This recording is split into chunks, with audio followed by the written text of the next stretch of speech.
উচ্চারণ করা না অন্তরে অন্তরে?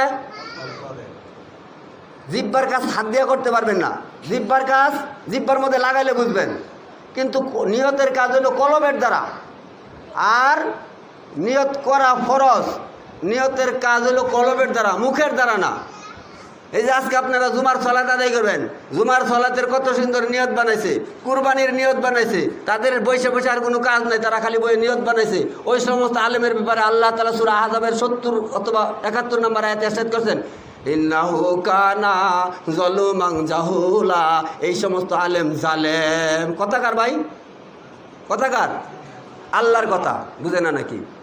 কুরআনে আল্লাহ তাআলা সূরা আহজাবের 70 অথবা 72 নম্বর আয়াতে থাকতে পারে। এই আয়াতে ইরশাদ করেছেন, ইন্না আরাদনাল আমানাতা আলাস সামাওয়াতি ওয়াল আরদি ওয়াল জিবালি ফাবাইনা ইয়াহমিলনাহা ওয়া আশফাকনা মিনহা ওয়া হামালাহাল ইনসান। ইনসান অর্থ কি ভাই? মানুষ।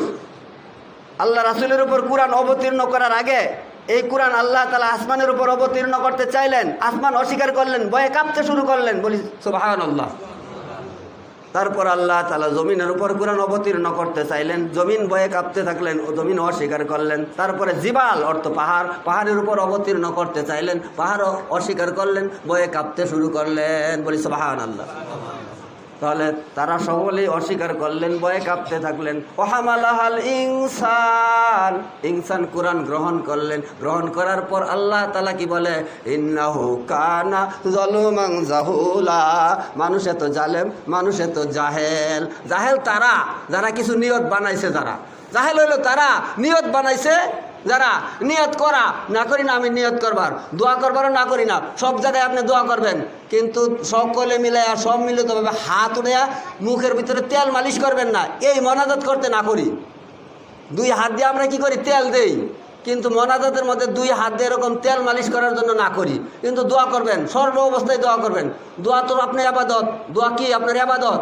আপনি উঠতে বইতে, স্বামী স্ত্রী এক বিছানায় শুইতে, প্রস্রাব পায়খানা করতে, সর্ব অবস্থায় দোয়া করবেন। মসজিদে ঢুকতে, মসজিদেতে বাইরে হতে দোয়া করা তো নিষেধ করি না, আপনি সর্ব অবস্থায় দোয়া করবেন। মজলিস ভাঙা শেষে যেই দোয়া, এই দোয়া করবেন, সুবহানাকা আল্লাহুম্মা ওয়া বিহামদিকা আশহাদু আল্লা ইলাহা ইল্লা আনতা আস্তাগফিরুকা ওয়া আতুবু ইলাইক, যেই দোয়ার আসল শিক্ষা দিলেন, এইটা বাদ দিয়ে আপনি নতুন করে দোয়া ছাপাইলেন। এই জন্য আল্লাহ বললেন, ইন্নাহু কানা যালুমান জাহুলা। এরা আলেম নয়, এরা জালেম। তাদেরকে জিজ্ঞেস করেন, তারা যে এই নিয়তটা করলো, এটা কি আজকের নিয়ত? আজকের রোজাটা কই গেল? আজকের প্রথম দিনের রোজাটা কই গেল? আর দিন সন্ধ্যা থেকে শুরু হয় সকাল পর্যন্ত 24 ঘন্টা, রাত আর দিন মিলায় 24 ঘন্টা, সন্ধ্যার থেকে শুরু হয়। যদি সন্ধ্যার থেকে আজকের রোজা যদি নাই শুরু হইতো, তাহলে রোজা রাখার আগে আমরা কেন তারাবি শুরু করি? তাহলে যে সময় থেকে তারাবি শুরু করি, ওই সময় থেকে কি রোজা? ওই সময় থেকে কি রমজান মাস? না তারপরে? যদি তারাবি যেই সময় শুরু করি, ওই সময় থেকেই রমজান মাস। আবার তারাবি যেই সময় বাদ দেই, ওই সময় থেকে রমজান মাস শেষ। ওরা যেই দিন রমজান মাস, যেই ঈদের আগের দিন 30 রোজা যেই দিন করে, 30 রোজা করার পরে কি আমরা ওই দিন তারাবি পড়ি? লাস্টের দিন তারাবি পড়ি না। তাহলে তারাবি যেদিন শুরু হয় সেদিন থেকে রমজান শুরু হয়, তারাবি যেদিন শেষ হয় সেদিন থেকে রমজান শেষ হয়। ওরা লাস্টের যেই রোজা রাখে, ওই রোজা রেখে তারাবি পড়ে না। ওই দিন দোয়া করে কি?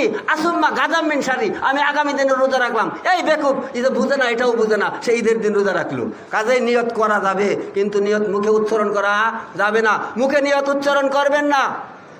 আবার ইফতারের সময় দোয়া কয়, আবার এরকম মসজিদে ঢোকার সময়, এই মসজিদে নামাজের সময় নিয়ত করে কি নিয়ত? নওয়াইতুন উসকিতুন জুম্মাতে ফারদে জোহরি বিয়াদাই রাকাতাই সালাতিল জুমাতি ফারদুল্লাহ তাআলা ইক্তেদাইতু বিয়াদাল ইমাম মুতাওয়াজ্জিহান ইলা জিহাতিন কাবাতি শরীফাতি আল্লাহু আকবার। এই যে একটা বেদাত সৃষ্টি করছে, এই নিয়ত যদি করেন আপনি নামাজ বেদাত, আপনি নামাজ বাতিল। আপনি এই নিয়ত করবেন না, আপনি শুধু বলবেন আল্লাহু আকবার। এখন আপনারা বসে রয়েছেন, কারো কি নামাজের নিয়ত হয়েছে ভাই? যখন খুতবা শেষ করা, যখন দাঁড়াই, যখন আকামত দেই, তখন কি ফরজ নামাজের নিয়ত অন্তরে হয় কি হয় না ভাই? তাহলে আপনি দাঁড়াইলে নিয়ত হয়ে যা। আবার এর আগে যে আপনারা নামাজ পড়লেন, এখন কি ফরজ নামাজের নিয়ত হয়েছেন? আগে নামাজের নিয়ত হয়েছে সুন্নত। আবার যখন ইকামত দিয়ে যখন ইমামের সাথে নামাজ শুরু করি, তখন নিয়ত হয় ফরজের। আবার যখন ফরজ নামাজ শেষ করার পর আবার পরবর্তীতে যখন নামাজ পড়ি, তখন নামাজ হয় সুন্নতের। ওই কি হয় না ভাই? অন্তর অন্তরে নিয়ত হয়। আবার কের নিয়ত হয় না, যে যাইতেছে ওর কি নিয়ত হয়েছে? ফরজ করার পরে কেউ জায়গা, ওর কিন্তু সুন্নতের নিয়ত আর হয়েছে না, যে ফরজ পড়ার পরে আবার তারা ক্যাম করছে, হাত বাঁধছে, তার ফরজ সুন্নতের নিয়ত হয়েছে। কাজে আমরা মুখে মুখে উচ্চারণ করবো না নিয়ত। আমরা কুরবানির সময় আমাদেরকে অনেক নিয়ত শিক্ষা দিত, নাওয়াইতুন আজবাহা হাজাল ইওয়ানা বিহাইসু একরুজু আনহুদ্দা মুলমাসফুহু ওয়াতাকুনু লাহমুহু হালালাল লিজামিল মুমিনিনা ওয়াল মুমিনাতি বিসমিল্লাহি আল্লাহু আকবার। কত লম্বা নিয়ত কুরবানি দেওয়ার ব্যাপারে। এই নিয়ত করার দরকার নাই, আপনি খালি বলবেন বিসমিল্লাহি আল্লাহু আকবার। সহজ হয়েছে না ভাই, কঠিন হয়েছে? তাহলে কিছু মানুষ সহজটারে কঠিন করছে, কঠিনটারে সহজ করছে। কাজেই যেইভাবে আছে সেইভাবে আমরা আমল করার চেষ্টা করব। যদি সেইভাবে আমরা আমল করতে পারি তাহলে আমরা জান্নাতের আশা করতে পারি। আজকে আপনাদের পুরস্কারের ব্যাপারে যেই দুইটা বললাম, একটা হইল যদি কোনো মানুষ ন্যায় বিচার করতে পারে। 5 রুটি আর কয় রুটি ভাই খাইছে? কয়জনে? 3 জনে খাইছে। একজনের রুটি না, আর বাকি 2 জনের রুটি। একজনের 5টা, একজনের 3টা। আর একজন খাইছে, উনি বলতেছে ভাই এরিয়ার ভিতরে কোনো হোটেল নাই, আমার খাওয়ার কোনো ব্যবস্থা নাই, আপনারা খাচ্ছেন, যদি আমার নিয়ে খাইতেন তাহলে ভালো হতো। উনি বললেন বসেন বসেন খান। এই 8টা রুটি 3 জনে মিলে খাইলো। খাওয়ার পর এইবার 8টা টাকা ওই ব্যক্তি দিয়ে দিল। 3 রুটিওয়ালার 5 রুটিওয়ালার ন্যায় বিচার করলে কত পায় এটা আপনি বুঝাই দিবেন।